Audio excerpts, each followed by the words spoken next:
mad, bro?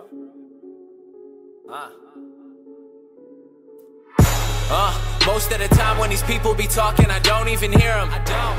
They talk and they talk, but I do not hear shit when I'm near them. I swear to God that I came up, same stuff, never changed up. Taking shots, get your aim up. Wanna play, get your game up. And I see you hating, so you know I gotta ask. You mad, bro? Eh bien, salut à tous et à toutes, j'espère que vous allez bien. Aujourd'hui, on se retrouve pour une nouvelle vidéo. Donc cette fois-ci, ça va être la review du Colt 1911 M45A1. Alors commençons par les caractéristiques de la réplique. Pour ce qui est des caractéristiques de la réplique, alors tout d'abord, elle est livrée dans une boîte, donc en carton. Dans cette boîte, vous pourrez retrouver la réplique et un petit sachet de billes et une petite clé afin de pouvoir installer les sparklets de CO2 dans le chargeur. Pour ce qui en est de la réplique en elle-même, donc c'est une réplique de Colt 1911 M45A1, donc à la base une arme qui est utilisée en particulier par les forces spéciales américaines et plus particulièrement les Navy Seals. Pour ce qui est de la réplique en elle-même, alors tout d'abord elle est full métal, mis à part le grip qui lui est en plastique. Elle fait un poids de 975 grammes environ. La réplique mesure 22 cm de long. Elle développe une puissance de 1,1 joule à la 0,20 g et environ 0,91 joule à la 0,25. Pour ce qui est de son chargeur, il est donc lui aussi en métal et fonctionne à CO2. Donc comme vous pouvez le voir, on peut ici insérer la sparklet de CO2. Bien évidemment, cette réplique utilise donc des chargeurs CO2.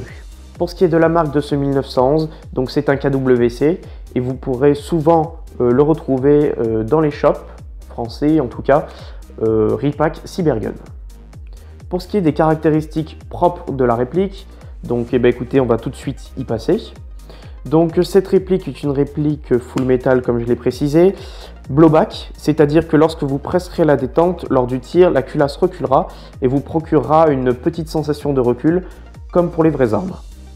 Commençons tout de suite écoutez, par les marquages. Donc pour ce qui est des marquages, alors je ne m'y connais pas non plus énormément, mais tout ce que je sais c'est que pour ce qui est du marquage, donc ici comme vous pouvez le voir, Colt M45A1 avec les 3 petites étoiles. Si je ne dis pas de bêtises, ce marquage est lui réaliste, donc vous pourrez le retrouver sur le 1911 originel, donc l'arme. Par contre, de l'autre côté, notez que les marquages ne sont pas du tout réalistes. Voilà, vous pouvez même voir un petit code et tout. Enfin, des marquages qui ne sont pas réalistes, mais bon, qui sont plutôt... bon, qui dérangent pas, qui dérangent pas, voilà. Pour ce qui est du grip du 1911, on va dire qu'il est typique du grip des 1911 M45A1, donc comme vous pouvez le voir. Comme je dis souvent, soit on adore, soit on n'adhère pas du tout. Chacun ses goûts, j'ai envie de dire. Cette réplique, comme tout 1911, possède, on va dire, les mêmes types de sécurité. Donc pour commencer, une sécurité très connue des 1911, c'est celle qui se trouve au niveau donc, du grip, de la crosse, on va dire, du pistolet. Donc c'est ici, celle-là. Donc si le marteau, donc admettons que votre réplique soit armée, si vous n'appuyez pas sur cette petite pièce là et que vous pressez la détente, comme vous pouvez le voir, ça ne tire pas.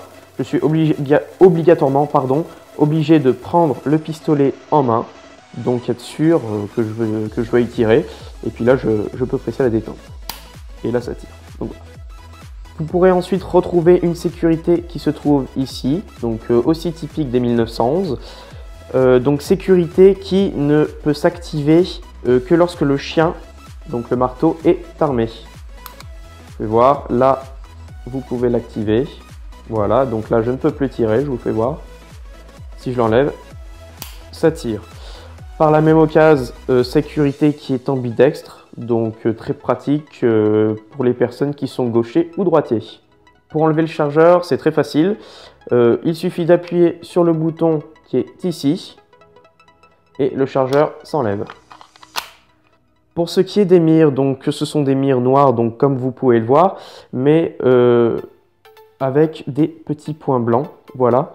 Donc ici les mires arrière et là la mire avant. Donc voilà, donc des mires qui sont très, on va dire, très pratiques, qui permettent une visée instinctive et assez rapide. Par la même occasion, je tenais à préciser que les mires qui sont, en tout cas à l'arrière, sont dévissables. Pour ce qui est de l'arrêteur de culasse, donc il est bien fonctionnel sur cette réplique. Donc lorsque vous n'aurez plus de billes, dans votre chargeur, la réplique se mettra comme ceci. Voilà, vous n'aurez plus qu'à enlever le chargeur, donc presser le bouton, mettre un chargeur plein avec des billes bien évidemment. Et en appuyant sur l'arrêteur de culasse qui se trouve ici, donc voilà, je vous le fais voir de près pour vous faire voir un petit peu les détails. La réplique est prête à retirer. De plus, notez que cette réplique possède un pas de vis à l'intérieur du canon afin de pouvoir y ajouter un adaptateur pour pouvoir installer donc un silencieux afin de donner un autre look à cette réplique.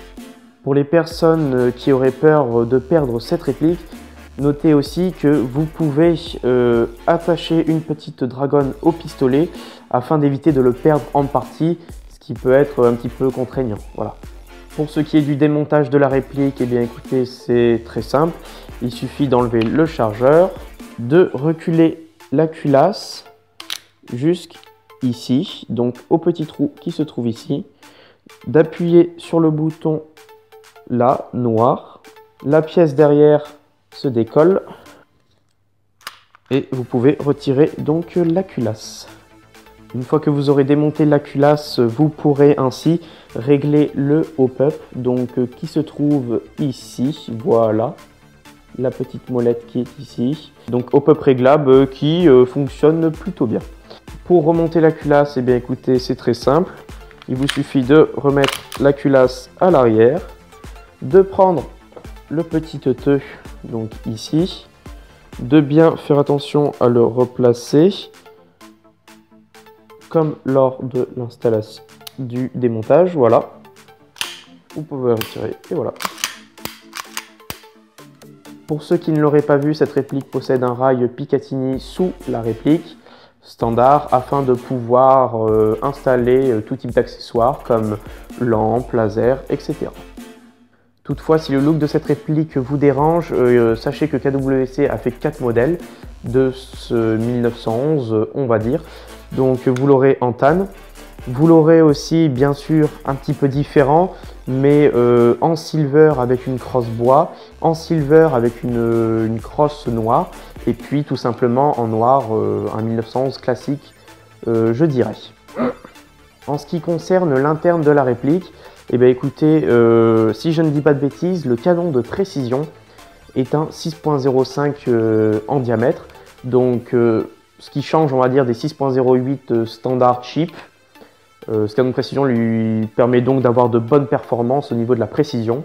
En parlant du canon de précision et du joint hop-up, cette réplique vous permettra d'atteindre votre cible aux alentours des 35-40 mètres maximum, mais sachez que vous avez 30-35 mètres de portée précise, vraiment. Voilà. En ce qui concerne le chargeur, donc c'est un chargeur, comme je l'ai précisé tout à l'heure, full métal, donc fonctionnant à CO2 pardon, et ayant une capacité de 17 billes. Voilà. Donc en dessous vous avez une petite vis, un petit écrou avec la clé tout simplement qui vous sera fournie avec la réplique. Vous dévissez, vous insérez la sparklette de CO2 et puis vous revissez. En ce qui concerne le prix donc, de la réplique, vous pourrez la retrouver dans les shops avoisinant les 160 € ou sur le site Destockage Games où nous l'avons commandé pour la somme de 120 ou 130 €.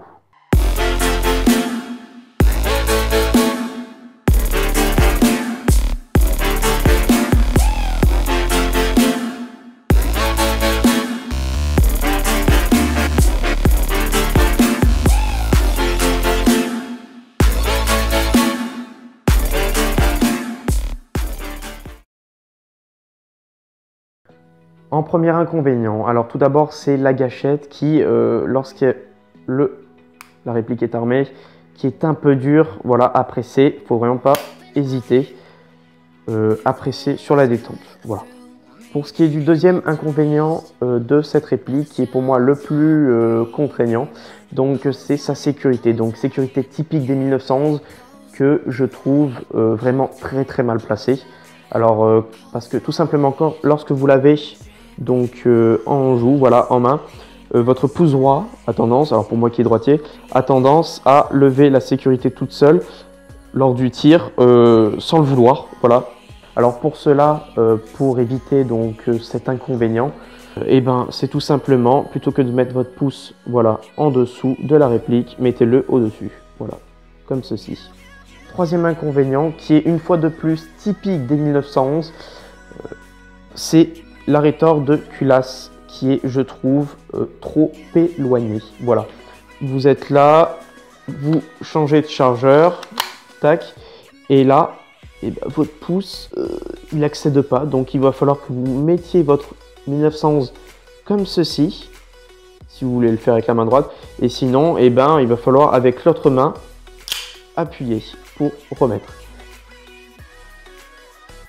À propos de ses avantages, alors tout d'abord, le premier avantage que je pourrais lui trouver, donc ce sont ses performances qui, en sortie de boîte, sont vraiment, je trouve, superbes. On a vraiment une bonne portée, une très bonne précision jusqu'à 30-35 mètres. Deuxième avantage que je lui trouve, et c'est pour moi le plus gros avantage de cette réplique, c'est que celle-ci fonctionne à CO2. Alors certains diront que le CO2 ça tape un peu fort. Si vous jouez avec du gros grammage comme 0,25 ou 0,28 grammes pour ce PA, vous serez en dessous des 1 joule, hein, vous atteindrez les 0,9 joules et donc vous pourrez être accepté, je pense, dans tout type d'OP. Mais ce qui pour moi est le plus gros avantage avec le CO2, c'est le fait que cette réplique peut jouer en hiver. Pour ceux qui connaissent, les GBB avec le gaz et full metal, ça aime pas trop l'hiver. Ça a tendance à dégazer au bout de 2 billes. Moi j'en fais l'expérience avec mon P226 et je peux vous dire que lorsqu'on joue avec ça en hiver, eh ben c'est révolutionnaire. Ça fait vraiment super plaisir de pouvoir jouer avec un GBB, avec une bonne patate en hiver. En parlant de patates, ce 1911 en a. Vraiment, pour ce qui est du kick et du recul, ils sont vraiment énormes. Le recul, enfin, il est vraiment impressionnant, je trouve. Alors, le fait que ce soit une réplique, bien évidemment, à CO2, le recul est, on va dire, grandement amélioré, grandement amplifié. Et ça vous procure vraiment de superbes sensations de tir lors des parties. Franchement, vous vous régalez avec cette réplique. C'est un régal en partie. Enfin, comme dernier avantage que je lui trouve, donc c'est, on va dire, sa conception, qui, quand vous l'avez en main, vraiment, vous avez l'impression d'avoir une réplique costaud qui va tenir dans la durée, de par les matériaux extérieurs, les finitions extérieures qui sont vraiment super bien faites, mais aussi de l'interne, d'après ce que j'ai vu, ça tiendrait le coup.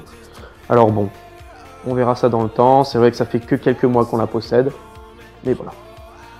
Pour ce qui est des tests de tir de la réplique, nous les ferons dans une prochaine vidéo afin d'éviter que cette review ne dure trop longtemps. Si vous avez aimé la vidéo, n'hésitez pas à mettre un gros pouce bleu en l'air et de nous faire part de vos impressions dans les commentaires. Si vous n'aimez pas, n'hésitez pas à disliker. Par contre, je tenais juste à vous préciser, lorsque vous dislikez, mettez un commentaire et dites pourquoi vous n'avez pas aimé. Ça nous permet, nous, après de progresser dans nos vidéos et on vous en sera très reconnaissant. Et bien sûr, n'hésitez pas à vous abonner à la chaîne en vue de nombreuses et autres prochaines vidéos. Sur ce, je vous fais la bise. Airsoftez bien!